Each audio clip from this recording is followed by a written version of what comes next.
Assalamualaikum warahmatullahi wabarakatuh.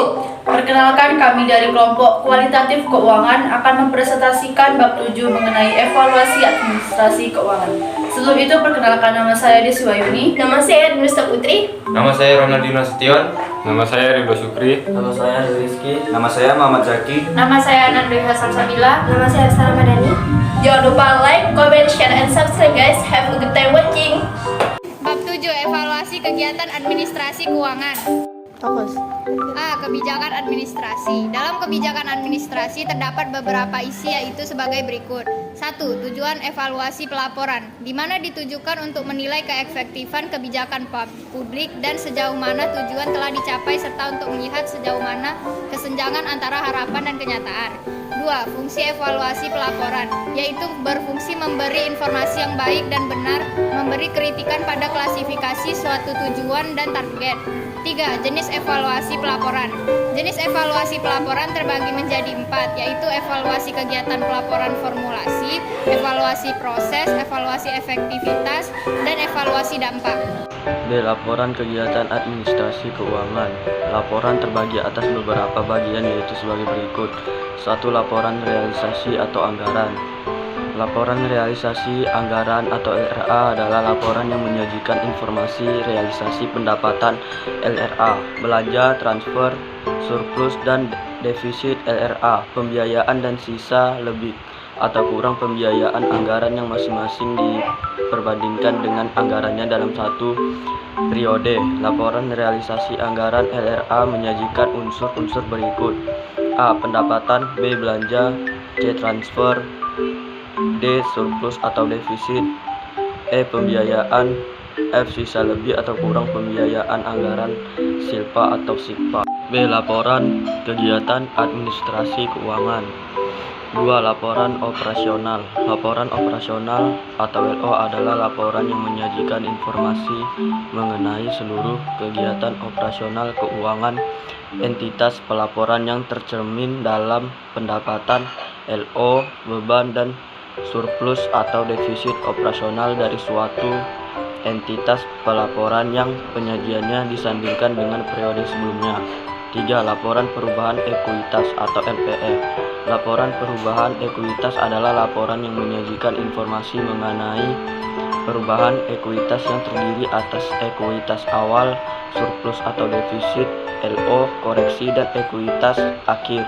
4. Neraca adalah laporan yang menyajikan informasi posisi keuangan suatu entitas, meliputi pelaporan mengenai aset, liabilitas, dan ekuitas dana pada tanggal tertentu. 5. Laporan arus kas. Laporan arus kas atau LAK adalah laporan yang menyajikan informasi mengenai sumber penggunaan, perubahan kas, dan setara kas selama satu periode akuntansi, serta saldo dan setara kas pada tanggal pelaporan. 6. Catatan atas laporan keuangan.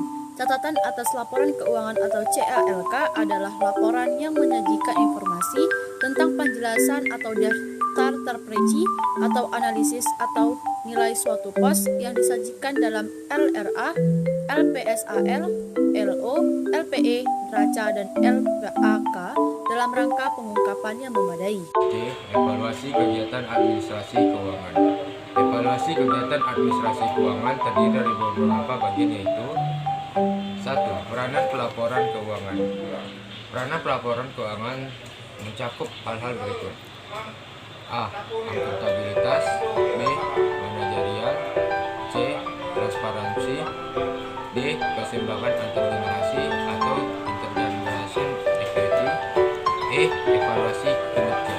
2. Tujuan pelaporan keuangan. Tujuan pelaporan keuangan adalah menyajikan informasi yang berguna dalam pengambilan keputusan dan menunjukkan akuntabilitas entitas atas sumber daya yang dikelola. 3. Asumsi dasar laporan keuangan. Asumsi dasar laporan keuangan adalah anggapan yang diterima sebagai suatu kebenaran tanpa perlu dibuktikan agar diterapkan, yang termasuk dalam asumsi-asumsi berikut: A. Asumsi kemandirian entitas, B. Asumsi kesinambungan entitas, C. Asumsi keterbukaan dan satuan uang. 4. Karakteristik kualitatif laporan keuangan.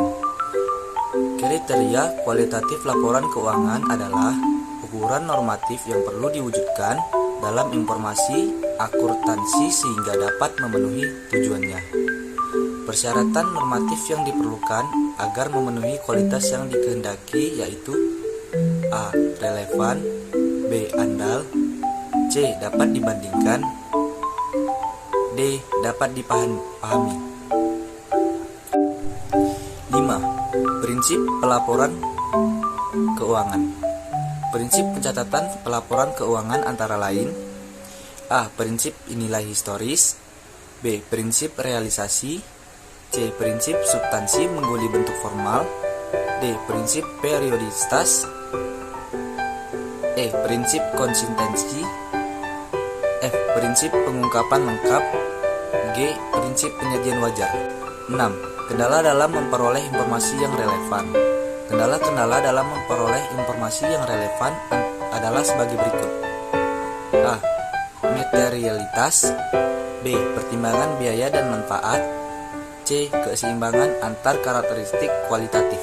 D. Evaluasi kebijakan publik. Evaluasi kebijakan publik terdiri dari satu proses dan tahapan kebijakan publik. Proses politik kebijakan adalah proses melegitimasi kebijakan publik dengan menyadarkan pada proses pembahasan kebijakan publik dengan menyadarkan pada proses pembahasan kebijakan di lembaga politik yang diakui sebagai representatif publik. Adapun proses kebijakan publik meliputi hal-hal sebagai berikut: 1. Pernyataan kebijakan, 2. Implementasi kebijakan, 3. Evaluasi kebijakan. 2. Tahapan penyusunan kebijakan publik. Tahapan penyusunan kebijakan publik adalah sebagai berikut: A. Penyusunan agenda, B. Formulasi kebijakan, C. Adopsi atau legitimasi kebijakan, D. Penilaian atau evaluasi kebijakan. 3. Dampak evaluasi kebijakan. Dampak dari kebijakan mempunyai beberapa dimensi dan semuanya harus diperhatikan dalam membicarakan evaluasi. A. Evaluasi mengenai dampak dari sebuah kebijakan. B. Evaluasi kebijakan sebagai aktivitas fungsional. D. Evaluasi kebijakan publik. 4. Fungsi evaluasi kebijakan publik. Evaluasi kebijakan publik memiliki 4 fungsi, yaitu sebagai berikut: pertama, eksplanasi; yang kedua, kepatuhan; yang ketiga, audit; yang keempat, akunting. 5. Kriteria evaluasi dampak kebijakan. Kriteria evaluasi dampak kebijakan publik antara lain: efektivitas, efisiensi, kecukupan pemerataan, responsivitas. E. Praktikum evaluasi kegiatan administrasi keuangan. Jika Anda ingin mencoba membuat evaluasi administrasi keuangan, berikut adalah beberapa bagian yang diperlukan sebagai berikut. Pertama, pendahuluan. Yang kedua, rencana penyaluran dana hibah tahun 2014. Yang ketiga, realisasi penyerapan dana hibah dan bantuan sosial. Yang keempat, kesimpulan. Yang kelima, kendala dan penyelesaian masalah yang dihadapi. Dari kami, kelompok kualitatif keuangan